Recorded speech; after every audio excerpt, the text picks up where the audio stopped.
is hardly equal to the task, and he wants an exact record kept. I think that none of us were surprised when we were asked to see Mrs. Harker a little before the time of sunset. We have of late come to understand that sunrise and sunset are to her times of peculiar freedom, when her old self can be manifest without any controlling force subduing or restraining her, or inciting her to action. This mood or condition begins some half hour or more before actual sunrise or sunset, and lasts till either the sun is high, or whilst the clouds are still aglow with the rays streaming above the horizon. At first, there is a sort of negative condition, as if some tie were loosened, and then the absolute freedom quickly follows. When, however, the freedom ceases, the change back, or relapse, comes quickly, preceded only by a spell of warning silence. Tonight, when we met, she was somewhat constrained, and bore all the signs of an internal struggle. I put it down myself to her making a violent effort at the earliest instant she could do so. A very few minutes, however, gave her complete control of herself. Then, motioning her husband to sit beside her on the sofa, where she was half reclining, she made the rest of us bring chairs up close. Taking her husband's hand in hers, began. We are all here together in freedom, for perhaps the last time. I know, dear, I know that you will always be with me to the end. This was to her husband, whose hand had, as we could see, tightened upon hers. In the morning, we go out upon our task, and God alone knows what may be in store for any of us. You are going to be so good to me as to take me with you. I know that all that brave, earnest man can do for a poor, weak woman, whose soul perhaps is lost. No, not yet, but is at any rate at stake. You will do. But you must remember that I am not as you are. There is a poison in my blood, in my soul, which may destroy me, which must destroy me, unless some relief comes to us. Oh, my friends, you know as well as I do that my soul is at stake, and though I know there is one way out for me, you must not, and I must not, take it. She looked appealingly at us all in turn, beginning and ending with her husband. What is that way? Asked Van Helsing in a hoarse voice. What is that way which we must not, may not, take, that I may die now, either by my own hand or that of another, before the greater evil is entirely wrought? I know, and you know, that were I once dead, you could and would set free my immortal spirit, even as you did my poor Lucy's. Were death, or the fear of death, the only thing that stood in the way, I would not shrink to die here, now, amidst the friends who love me. But death is not all.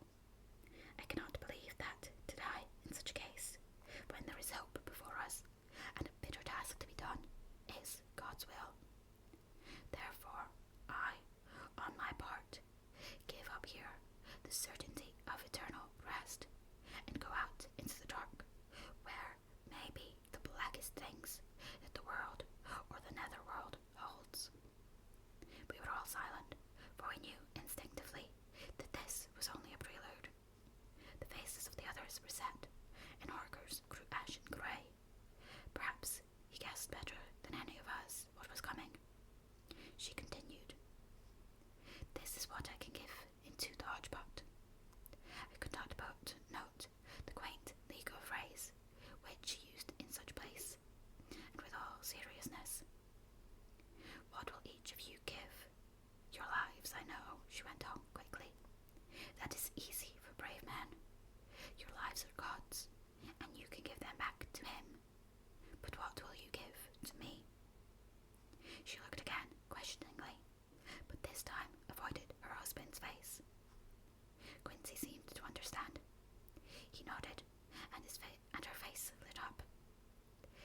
I shall tell you plainly what I want, for there must be no doubtful matter in this connection between us now.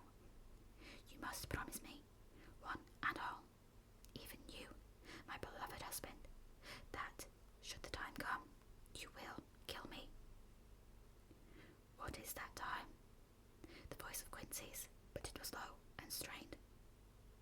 When you shall be convinced that I am so changed, that it is better that I die, that I may live. When I am thus dead in the flesh, then you will, without a moment's delay, drive a stake through me and cut off my head, or do whatever else may be wanting to give me rest. Quincy was the first to rise after the pause. He knelt down before her, and taking her hand in his, said solemnly, I'm only a rough fellow, who hasn't, perhaps, lived as a man should, to win such a distinction. But I swear to you, by all that I hold sacred and dear, that, should the time ever come, I shall not flinch from the duty that you have set us. And I promise you, too, that I shall make all certain, for if I am only doubtful, I shall take it that the time has come. My true friend, was all she could say amid her fast-falling tears, as, bending over, she kissed his hand. I swear the same, my dear Madame Ina, said Van Helsing. And I, said Lord Godalming, each of them, in turn, kneeling to her to take the oath. I followed myself. Then her husband turned to her, one-eyed and with a greenish pallor, which subdued the snowy whiteness of his hair, and asked, and must I, too, make such a promise, oh, my wife? You too, my dearest, she said, with infinite yearning of pity in her voice and eyes. You must not shrink. You are nearest and dearest in all the world to me. Our souls are knit into one, for all life and all time. Think, dear, that there have been times when brave men have killed their wives and their womenkind to keep them from falling into the hands of the enemy.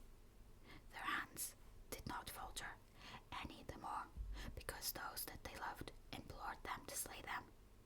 It is men's duty towards those women, to those whom they love, in such times of sore trial. And oh, my dear, if it is to be that I must meet death at any hand, let it be the hand of him that loves me best.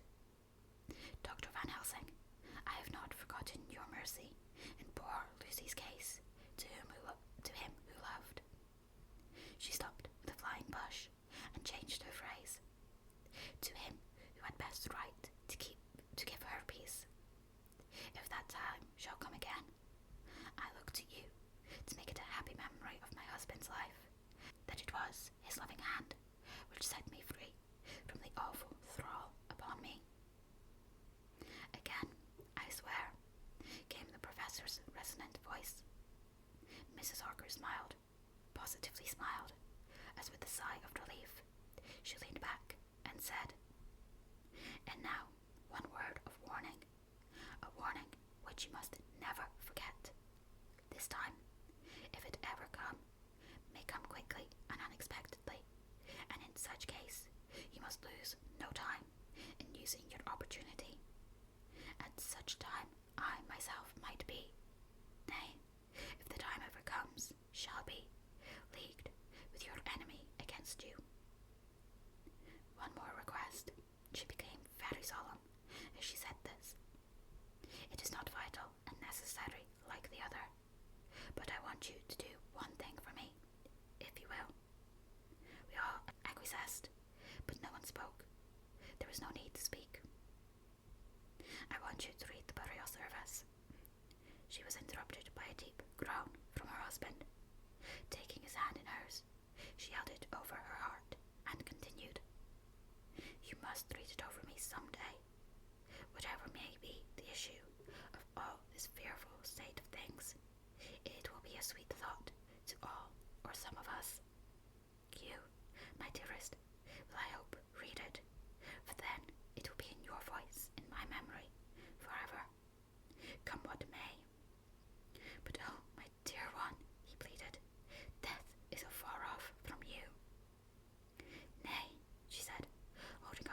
warning hand. I